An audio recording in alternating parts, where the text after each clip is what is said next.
ka warrami doonaa dhacda aad iyo aad u argagax u lahayd oo ka dhacday magaalada Garowe ee caasimada ismaamulka Puntland halkaasi koox ruwaayad ku yiri jirtay oo soo gudbin jirtay ruwaayadaha ayaa waxyaalo ay matalaan badana oo uu hormuud u ahaan lagu magacaabo Asidiyaabi ayaa halkaasi waxa ka dhacday dhacda dadku ay aad ugu naxeen mid kamid ah hablihii jiliinka ku wacnaa ee qaab ruwaayada soo gudbin jiray ayaa waxa ay dhacday in xabad biskoolada ay ku fakato si runana ay ruwaayada u jilayeen kadib markii la geeyay hospitaal ku yaala isla magaaladaasi Garowe ay ku geeriyootay baraha bulshada dadka ayaa aad u falanqeynayay dadka ayaa aad ugu naxay waxayna sheegeen in tarxumo ay ahayd in hub maaragtay caadi ah in ruwaayadaha lagu jiro halka kuwa kale aflaamaha kale ee dunida ay sameeyaan ruwaayadooyinka iyo waxyaalaha la midka ah wax ku sameeyaan waxyaalo fake ah oo aan ahayn waxyaalo run ah ama qori ama biskoolad intaba hase yeeshee qadarta ayaa wax walba ka weyn oo haddii sidaasi aad ku dhimato oo alla kuu soo qoro sidaasi baad ku dhimanaysaa dadka ayaa talooyin badan u soo jeediyay in qolooyinka ruwaayadaha sidaas oo kale taayigana sameeyay inay ka digtoonaadaan waxyaalaha caynka oo kale maadaama halis weyn ay kaga imaan karto biskooladahaasi ama rasaasta oo ah mid waxyaaladeedu ay tahay mid aad u baahsan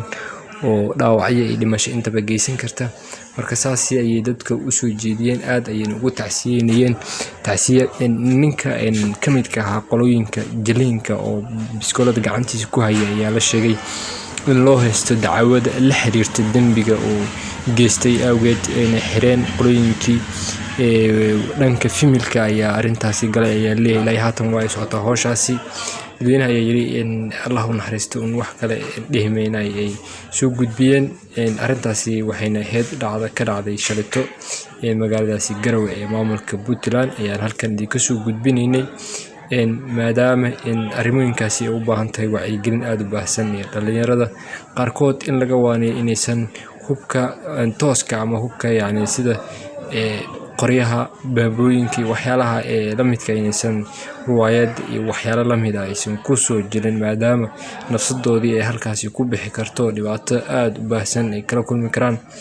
waxay idin soo gudbinay barnaamijkaasi janalka lagu magacaabo Dooxa Media waxay idin leenahay isma dhaafno intaan ku kulmi doono barnaamij aynkan oo kale halkan ayaan kaga sii tagaynaa waxay idin leenahay ciidalaaleed ku cusub sida barnaamijka uu wacyigelinta dad badan u sii gaaro